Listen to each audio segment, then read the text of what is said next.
For your Friday video report, I have a huge money-saving offer for Scott Delaney's second biggest college basketball play of the entire season, a play just as strong as the one he won last night with a road dog winning outright. You're going to love this one, guys, from the guy who has made you a hell of a lot of money at the site here over the past 2.5, 3 months. Plus, free pick coming up on your Big East battle between Georgetown and Cincinnati as well in this video report, coming off last night's free winner on Gonzaga. But first, guys, I don't know if you paid attention, but right now in the courts, New Jersey is battling a little thing called the federal government in terms of, Governor Chris Christie in New Jersey. They want to have sports betting allowed in the Jersey casinos. Well, of course, the government backing that outdated 20-old-year rule that limits sports gambling in one form or another in only 4 states in the country, with really Nevada the only one that really matters, where you have full legitimate sports betting. I don't count going to the state of Delaware, going to their casinos and betting multiple team parlays. Yeah, that's really putting the odds in my favor, okay?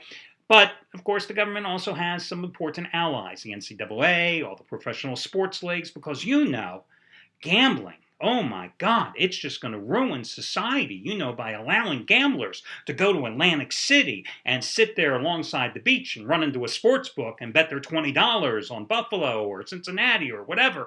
I mean, God forbid if anything like that happened. But, think about the irony here, guys.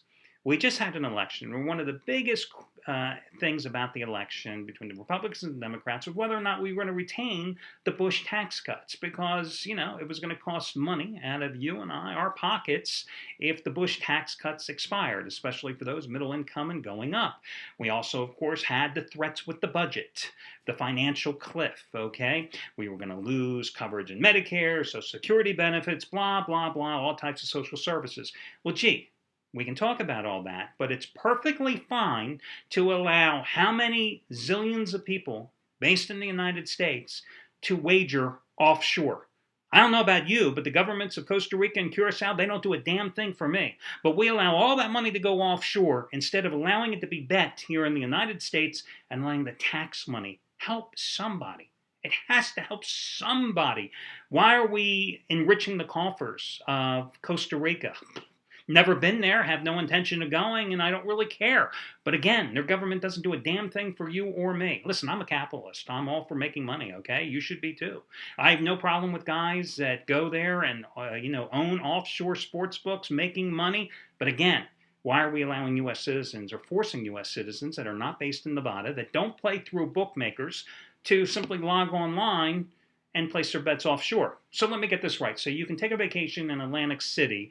You can go and play the casino. You can play craps. You can play the slot machines, blah, blah, blah. You can play the Wheel of Fortune. But when you want to bet on that sporting event, you got to go back to your hotel room, log onto your computer, and place the bet with that offshore sports book in San Jose, Costa Rica. Makes perfect sense for me. And the arguments by the government that, this is just going to cause widespread gambling issues. Really? Really? Oh, so we must have a widespread alcohol issue in this country, since there are restaurants in every single state that serve alcohol. Damn it, let's eliminate it all. I mean, if I told you we could only have restaurants serving alcohol in the state of Wyoming and the other 49 states we weren't allowed to do it, you would say that's crazy. But isn't that what we're doing with betting with Nevada? Who died and made Nevada boss? Seriously. I remember. I forgot. Because the Nevada winemakers, they're always on target, and they know they're protecting the integrity of the game because, of course, there can't be any point fixing, shaving of points, blah, blah, blah. Well, hold it. If we had a dozen more sportsbook in New Jersey, doesn't that help the cause as well? I just don't see where the government's argument holds any weight. I really, really don't. I just don't understand it. I mean, seriously. In the old days, you used to call your local bookmaker. You were playing on credit. You close out on a Monday or Tuesday. The next 7 days, you're playing on credit. And if you had a good relationship with your bookmaker, you're settled up the following Monday or Tuesday. But you were playing on credit. Offshore, when you're playing in an offshore sports book, you're playing through their e-wallet, which is being funded by your credit card. You're playing on credit.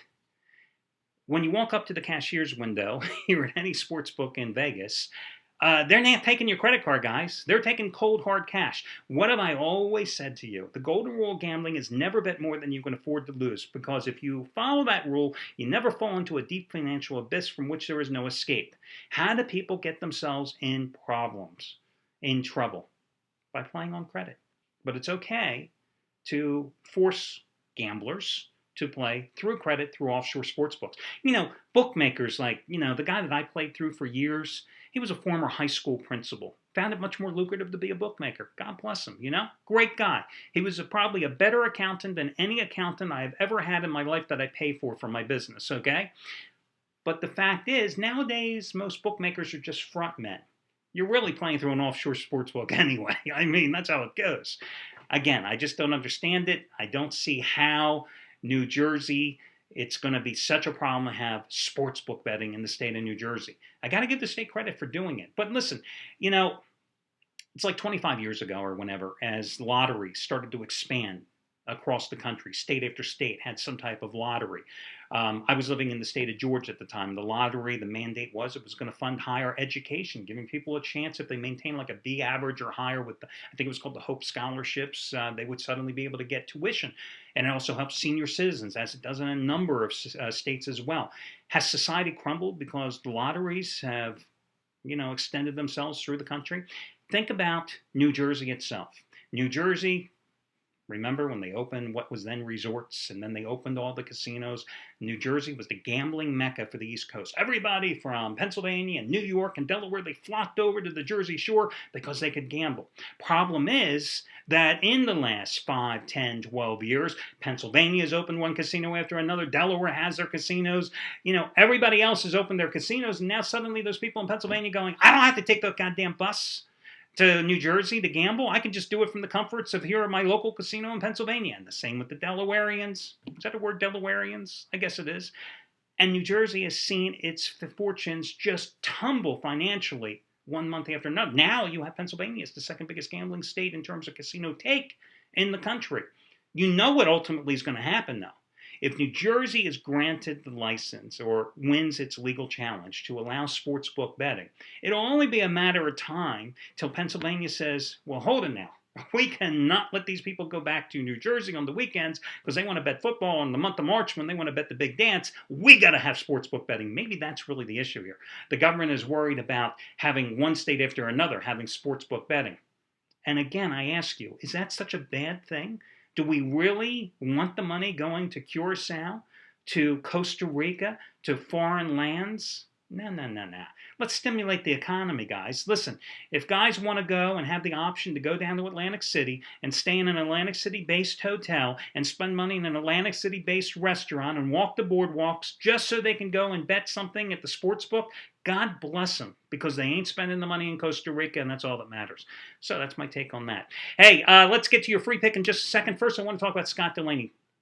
Scott Delaney has been one of the winningest handicappers at this site here over the past 3 months, no matter the sport. In fact, the last 52 days, $10 bettors have won $2,825. The last 77 days, they have won $4,620. Tonight, his second biggest college basketball game of the year, an 80-dime release is on the board. Now, he just hit an 80-dime winner last night. It was a dog, Texas Arlington, 4-point dog winning outright at Idaho by 3. Tonight's play is his dog shocker game of the year, part number 2. It's just as strong as last night's 80-dimer, which is, again, his second biggest play of the season. Now, if you buy the play, it's $85. How about this, though? Listen, it's a slow day. Let's have some fun. $50 off. You get his second biggest play of the season, a play he just won last night, his 80-dime winner number 2 in a row, as he looks to push that bankroll for the past 3 months up over $5,000. You can get it for $35 tonight, simply by using this coupon code SCOTT50. SCOTT50. His first name and the number 50, guys. SCOTT and the number 50. No space between Scott and 50. You enter that one prompted in the shopping cart. It'll take $50 off his regular price. You'll get it for $35. Yeah, I like doing these type of really wacky promotions on slow days. What the hell? I mean, listen, Just because it's a slow game, just a day, with a bunch of Ivy League games, a bunch of obscure games, just remember, every single game on tonight's card is a 50-50 betting proposition. No different than the middle of the tournament in March, no different than when we got 185 games going. So that's Scott Delaney's deal here tonight. Brian Rosica, who started off the site here, perfect 6-0, did lose his last 2 plays. However, tonight he has his 25-dime winner, number 4 in a row. As I said, check out Brian's webpage about his biography. This is a guy who used to work in Costa Rica, former line maker, now in Vegas, really has a unique perspective when it comes to finding games. Anthony Red did lose last night with St. Mary's, yet he's still going for winning day number 13 out of 14.